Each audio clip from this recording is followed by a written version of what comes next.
Старейший ветеран Великой Отечественной войны отметил столетний юбилей. Накануне в Якутске чествовали почетного гражданина столицы Александра Силина. Поздравить ветерана с 100-м днем рождения пришли друзья, родственники, также члены правительства. Жизненный опыт, секреты долголетия и будни почетного ветерана республики в материале нашего корреспондента Любови Васильевой.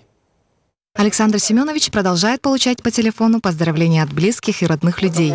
Ветеран вспоминает моменты чествования и с радостью показывает нам почетный знак долгожителя Якутии ЮЕСАС. Он уверен, что все слова признательности и восхищения в его адрес продлят жизнь еще на многие годы. Я от радости плакал. От такого счастья, это большое счастье. Никогда этого не ожидал. Что же, старый беспризорник, воспитывался без родителей, и в детдоме был, и в батраках был. И вдруг такое счастье. Оказывается, прожить 100 лет – это не так просто. Александр Силин родился в 1914 году в селе Маган в крестьянской семье. Жизнь Александра Семеновича не баловала, преподносила разные испытания и была богата незабываемыми событиями. Саша в 10-летнем возрасте потерял мать, а потом больного отца забрали в дом инвалидов. В одночасье братья Силины осиротели, но тяготы не сломали молодого человека.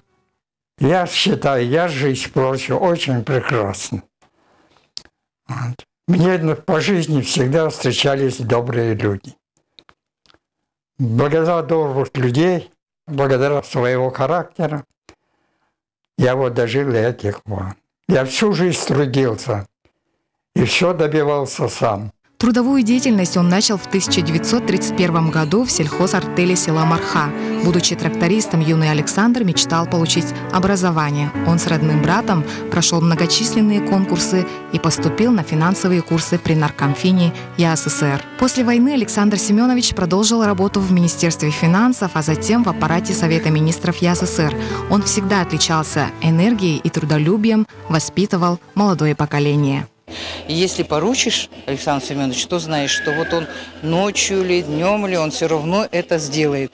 Отчет надо, Александр Семенович, нам срочно нужен отчет, без вопросов. И причем он так, у него всегда вот документы, знаете, как аккуратненько, как у настоящего бухгалтера.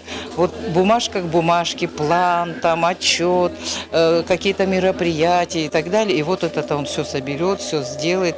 Вот такой вот. Александр Семенович вел всегда активную жизнь. Его общественную деятельность в Совете ветеранов города Якутска знают многие.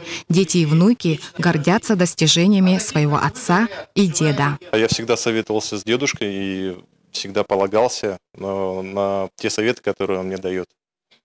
Поэтому я считаю, что мудрость его во многом она вот именно востребована была в последние годы, когда уже я начал сам понимать, что житейская мудрость, она с годами появляется.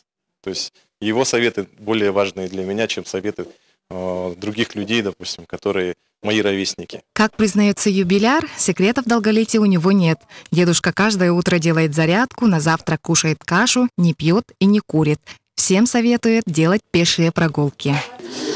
Думаю, что прежде всего секрет его долголетия – это в его, во-первых, дружной семье.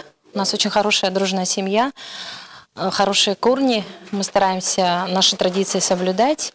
И в том, что наш дедушка, он очень человек позитивный, всегда занимался спортом, таким вот, всегда в хорошем настроении, улыбался. Поэтому это, наверное, одно из самых главных его качеств. Позитивное отношение и доброе отношение к окружающим. За всю трудовую деятельность Александр Силин внес весомый вклад в экономическое развитие республики и города. Он свидетель многих исторических изменений в стране и по сей день продолжает интересоваться политикой. Здравия и долгих лет жизни вам, старейший житель Якутии. Любовь Васильева, Гаврил Дьячков, Андрей Рукавишников, НВК «Саха», Якутск.